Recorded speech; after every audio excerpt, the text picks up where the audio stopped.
good morning. Kumusta po ang lahat? Nagluto ako ng guys, beef float. Ayan, beef float with egg. Kasi ganito talaga ang luto ni Justin guys. Kasi ako lang muna ngayon nagluto. Nandun pa sila sa mama, nandun sa papa. So, nagluto ako guys, kaya gigutom na ako. Maaga kasi ako naghapunan kagabi. Kaya nagluto ako, kaya kakain muna ako guys. Pag makaluto na ako bago magpunta sa sa garden. Kasi nainom ko yan Nakainom na ako nito guys, banaba. Kaya parang naghawang akong tiyan. Gusto kong kakain na ng kanin. Ayan, nagluto tayo. Thank you po pala kay Ma'am Yuli guys. Kasi ito pa po yung pinag-grocery natin ni Ma'am Yuli. Yung belated birthday gifts ni Ma'am Yuli sa akin na pang-grocery. Thank you po Ma'am Yuli. Dito pa din ma'am yung pinag-grocery niya sa amin. Thank you po. God bless you. Mga blessings always ma'am. At sa inyong lahat guys. Thank you for watching. Yan, luto na. Kaluto na ako, guys. Sarap sa ulam natin. Titod.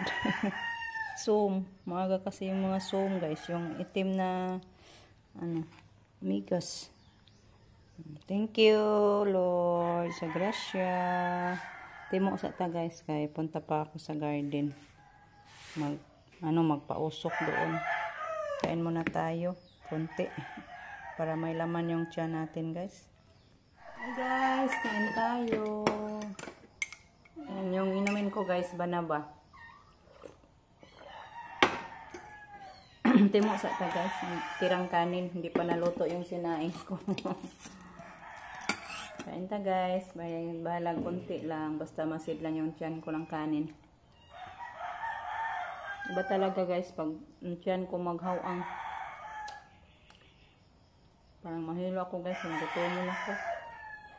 Hindi na tayo makapagtrabaho.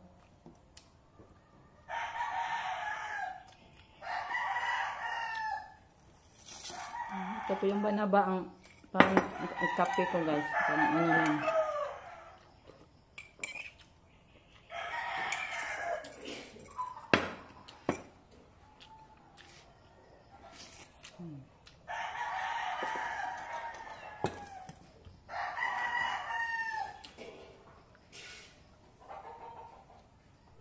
Yan guys, ito po yung morning routine natin.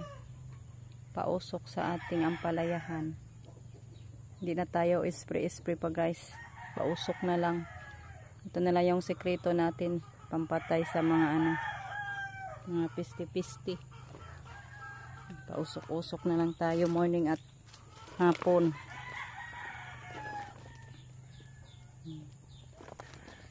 Siyaro din ni mga lopad ni mga mananap guys.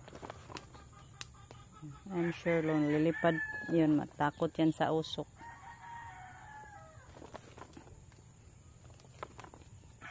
Hindi na natin makita yung bunga sa ating ampalaya.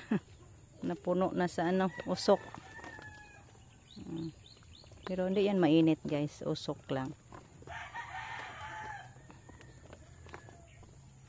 Ganyan lang.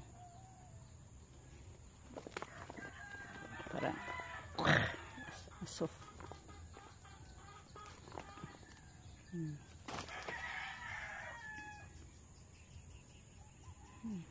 Pag hindi natin paypayan mo, straight ang aso. Usok niya, straight lang. Pag hindi natin paypayan, kaya kailangan may paypay. May pamaypay tayo para mabungkag yung apoy, aso. Nakata guys ba, scattered yung usok niya pag natin, paypayan. Kaso. Why na?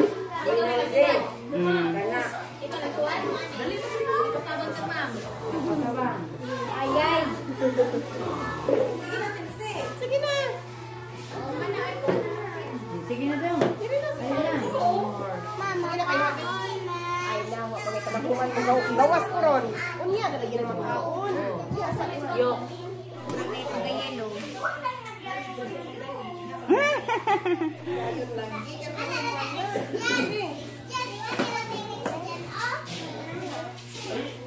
Pas-pas be kay si Inday nahumanas Camel be. Dong, pas-pas dong. Nahumanas Ate Amel. Tracing. Wow. Dali na.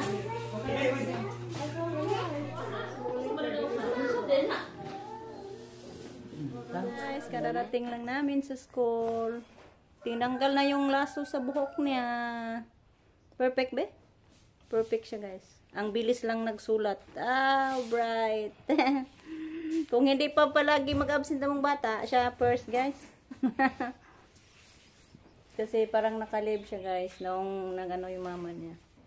Kaya mahaba yung absent niya. Ngayon, balik kami kanina. Malapit na ang graduation. Yes, kay bago magsinina. Kaya na mag-imong pugong. Tanggal na. Ito guys, nagluto ako ng condit. Hindi ko siya nilagyan ng mantika, pero nag-oil siya guys. Request ni Camel. Ito daw i-ulam niya. Ayaw niya sa ano, beef float. Ito ang gusto niya guys. Corn beef. Ano po, Ma'am Yod. Ito pala yung gusto ni ano Ma'am. Camellia. Okay, ito ay ano ko lang, parang iinit guys na. Dito siya nilagyan ng mantika, pero nag-oil siya guys. Ayaw niya ng itlog. Sahugan ko sana ng itlog, pero ayaw niya. Ganito lang daw. Kaya lutuin natin ng mabuti. Ito din po yung iulam ni Papa. Hingi na yun ang kanin.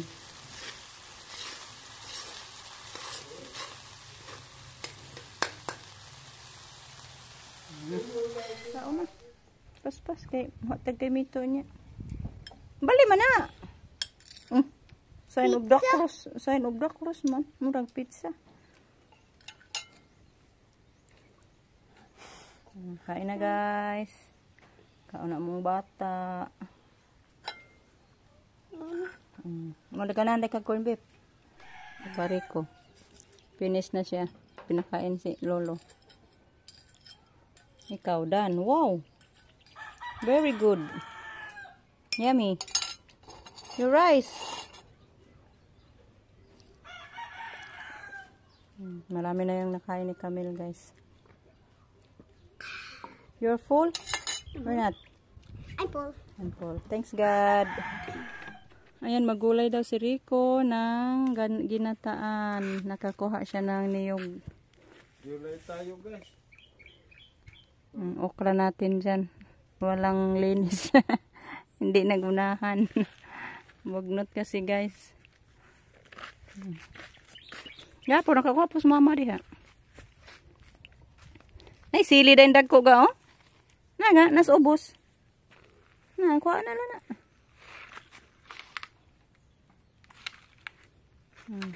Isa pa. Kalbasa. May kalabasa pa. Taong. Sagol na makuhaan pa muna. Gagmay man na imong talong. Maliit. Asa? Nag-iisang bunga sa ating kalabasa. Nalugnas, nagigdali atong kalabasa na. Dala-dala na ni Rico yung gulayon guys. Gataan natin. Kain tayo guys, may talbos pa oh. Talbos ng kamuting kahoy. Pasok tayo. Ang kudkuran. Ay man. Asa pa man ka? Di man takagi din. Ay lak man dahil kusina guys. Batong di. Ay nalang mo tayong batong. Ay taong isarapot. Nag-iisang talong.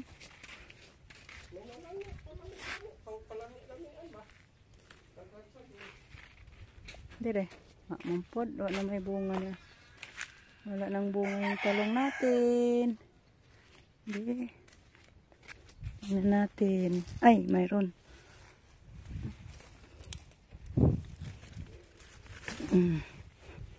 Diyan pa. Sa lalim. Maliit pa. Yan na lang ni guys.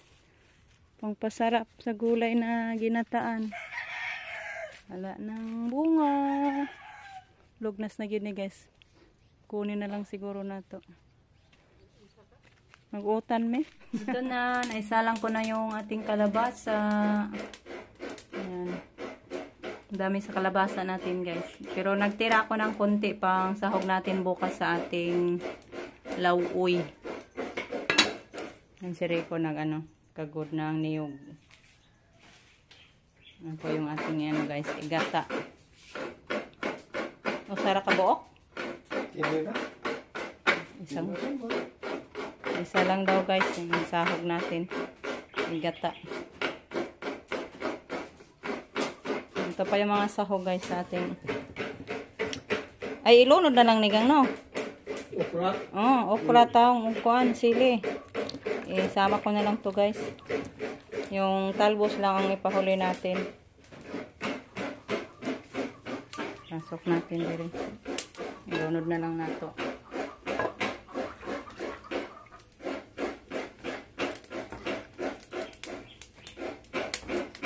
Maliit pa yung okra, kinuha na ni Rico. Dami ko kasing naitanim na okra kaso hindi tumubo guys.